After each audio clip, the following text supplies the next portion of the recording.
Bon, c'est les vacances, il fait beau, il fait chaud, et j'ai mis ma plus belle des chemises pour te parler d'un sujet hautement important qu'est la zoophilie.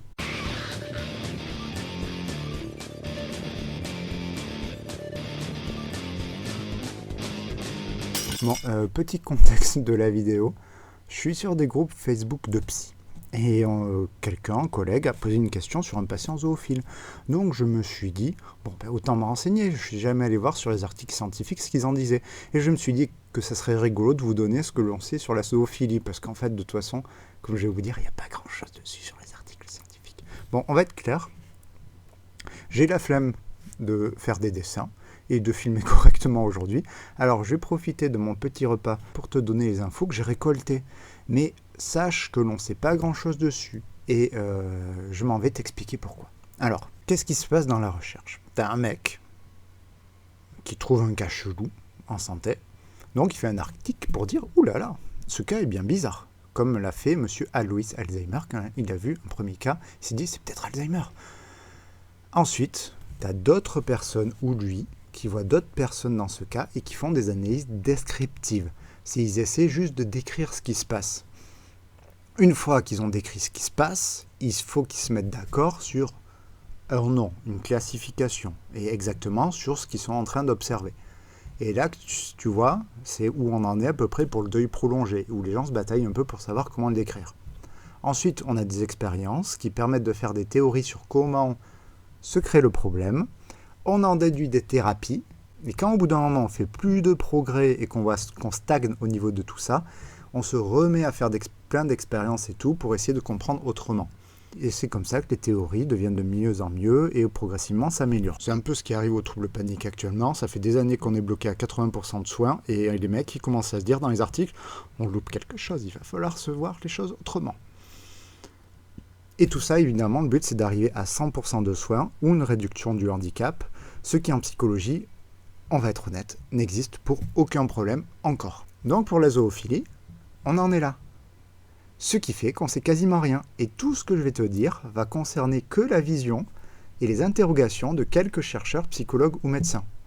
Alors qu'en général, je fais des vidéos sur on en est au moins là. On a au moins de grosses théories qui marchent bien avec de bonnes thérapies qui marchent bien. Je crois qu'une personne qui n'a jamais tapé nain sodomisé par un cheval lors d'une soirée n'a pas des amis très fun. Du coup, comme je ne pourrais pas vous donner des explications claires, il faut bien que je tourne la vidéo autour d'une question de base. J'ai décidé de le faire autour de la question de est-ce que être zoophile, c'est un problème mental ou pas? Est-ce que c'est une déviation pathologique ou pas? Par exemple, pas besoin d'avoir eu une famille pétée ou un traumatisme pour être homosexuel.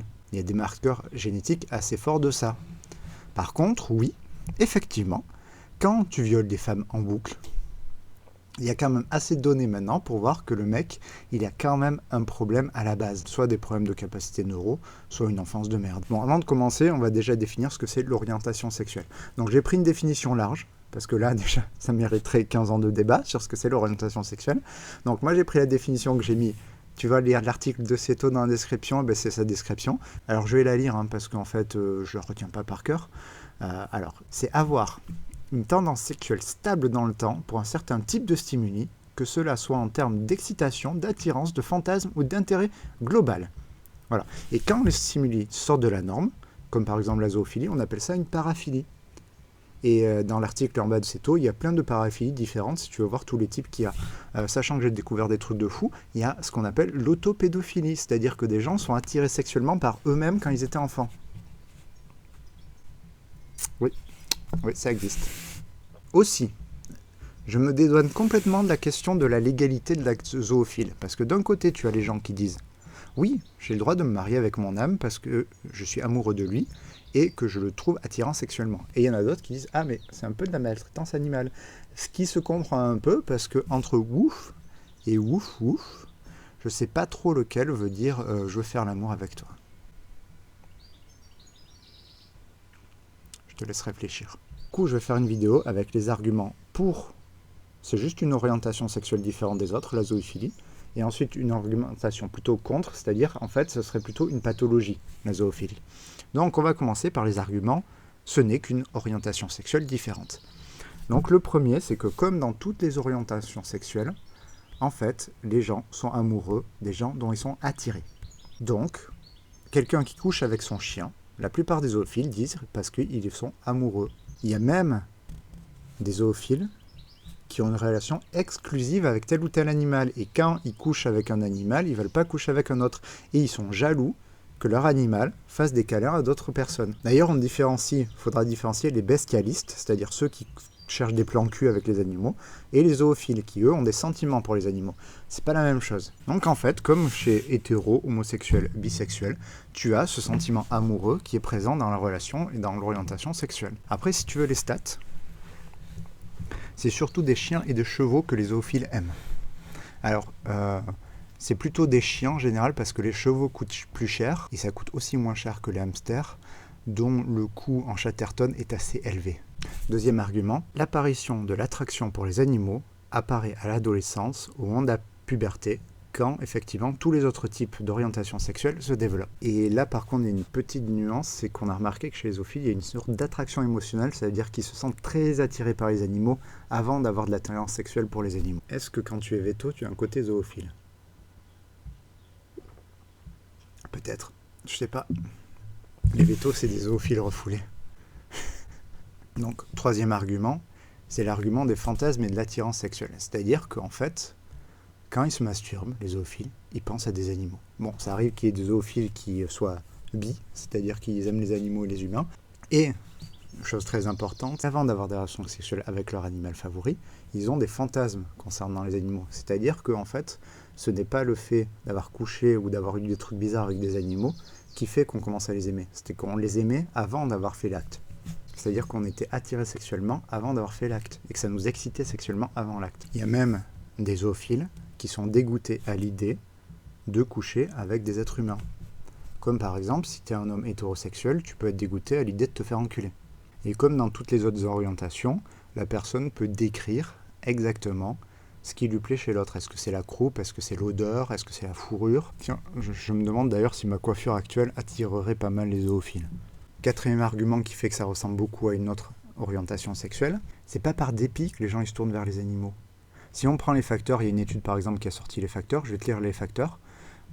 Par exemple, le fait d'être moche, le fait de ne pas avoir de partenaire, le fait d'être perdu autour d'animaux, d'avoir eu des problèmes sexuels, le fait de ne pas être populaire, la peur des MST, et bien tout ça, ça joue pas dans le fait d'être zoophile.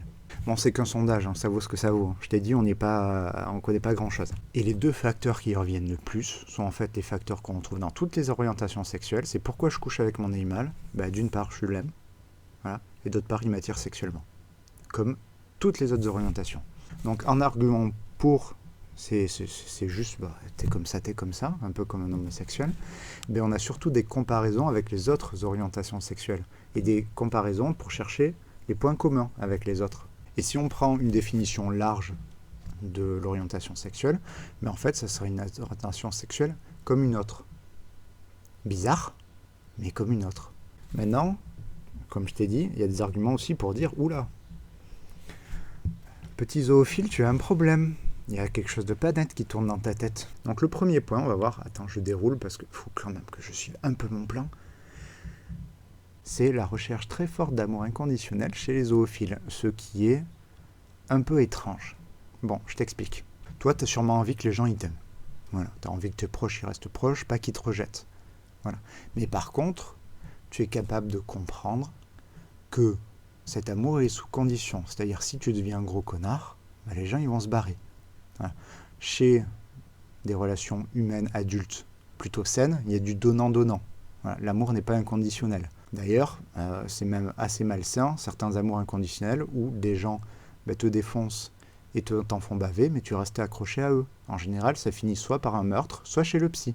Du coup, vu que, effectivement, les zoophiles mettent en avant cet amour inconditionnel de leur animal, est-ce que cette recherche d'amour inconditionnel chez un animal ne reflèterait pas un problème dans le rapport humain qu'ont les zoophiles? Peut-être, par exemple, un besoin d'affection qu'ils n'auraient pas trouvé avec les autres humains. Et qui, honnêtement, l'affection, c'est beaucoup plus facile à trouver avec un animal. Ça pourrait faire un peu comme les personnes qui sont occupées de leurs parents alcooliques jeunes et qui finissent par tomber amoureux que par des cas psy. En gros, du coup, la zoophilie, ça pourrait ne pas être normal parce que ça pourrait émerger de problèmes des soins qu'on a eus quand on était petit et qu'on n'a pas su trouver. Le deuxième argument, il rejoint un peu celui-là, mais plus large. Ce qu'on a remarqué chez les zoophiles, c'est qu'en fait, ils attribuent aux animaux des caractères qu'ils ne peuvent pas avoir. Ils anthropomorphisent leur animal. Par exemple, ils peuvent dire que leur animal leur fait confiance, ou inversement, que la confiance est importante. Et le problème, c'est que la confiance, en fait, c'est un phénomène abstrait, quoi. Et les animaux, ils ne comprennent rien. Tu essaies de parler de justice, d'égalité, de liberté avec un animal, mais je crois qu'il n'en a rien à foutre. Alors oui, effectivement, nous, avec notre vue d'humain, on peut voir que le petit animal dans sa cage de 2 mètres carrés, il est malheureux. Mais lui, il n'est pas en train de dire « Oh là là, je suis privé de liberté, je suis malheureux ». Non, il a peut-être un phénomène physiologique qui fait qu'il a besoin de bouger, qu'il est bloqué. Donc stress, donc malheur. Donc le chien, la fidélité, il s'en tape, lui. Mais par contre, le zoophile va lui inférer de la fidélité, une relation forte, une relation très, très, très fusionnelle, et tout ça, alors qu'en fait, le chien, mais il s'en fout complètement. Il a juste un système d'attachement basique, quoi. Donc la question, c'est toujours pareil, c'est est-ce que le zoophile, quand il trouve tout ça chez l'animal, est-ce qu'en fait, c'est pas lui qui projette chez l'animal ce dont il a envie et qu'il n'a pas su trouver chez les autres êtres humains. Bon, argument 3. C'est vachement facile d'avoir des rapports avec des animaux. Je veux dire, déjà, l'histoire du consentement, on sait comment t'as le consentement d'un animal, c'est assez chaud, quoi. Voilà. Et puis, il dira rien si tu le violes, l'animal. Et puis, je veux dire, il n'y a pas besoin de le draguer. Donc effectivement, avoir les premiers rapports avec son animal, c'est assez facile. Bon, je t'explique l'histoire. Apparemment, quand tu commences à développer ta puberté, t'es un peu foufou au niveau de ce qui t'excite. Il suffit pas de grand-chose. Et les premières expériences sexuelles, les premières satisfactions sexuelles que tu as à cet âge peuvent être importantes pour ton développement sexuel. Si tu trouves du plaisir avec tel type de stimuli, par exemple, juste comme de la drogue, ton cerveau va se dire « Ah, avec ça, tu trouves du plaisir, donc continue avec ce plaisir. » Donc en fait, les zoophiles, dans cette phase un peu folle, ils auraient été renforcés positivement par des liens avec leur animal. Et donc auraient développé une sexualité avec les animaux. Ce qui peut tout à fait se conjuguer avec les 2 arguments précédents. Si on considère que le zoophile a une relation très humaine avec son animal et que son animal lui a fait beaucoup de plaisir et a répondu à plein de ses besoins d'affection, du coup, il est très proche de son animal, il peut trouver du plaisir quand sa partie sexuelle est un peu folle dans son cerveau. Voilà, donc en fait, comme je t'ai dit, quoi que tu dises, quoi que tu penses, on n'en sait rien. Tu peux balancer ta théorie sur les commentaires. Je pense qu'elle vaudra tout autant de ce que font les chercheurs actuellement, parce qu'en fait, on n'en sait rien. Donc, si tu n'es pas d'accord avec des arguments et autres, pas la peine de t'insurger, tu sais, en fait, on n'en sait rien. Si dans 10 ans, on en sait un peu plus, je te tiens au courant, mais là, je crois qu'on n'apprendra pas plus sur la zoophilie. C'est bien de faire des vidéos où les mecs, ils apprennent rien. En attendant, avec le sujet prochain sur la phobie scolaire, bonne chance.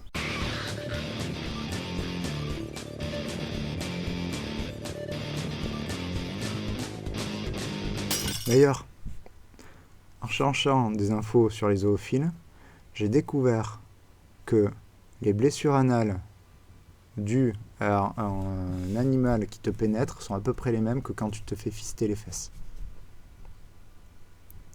C'est intéressant la science des fois, hein.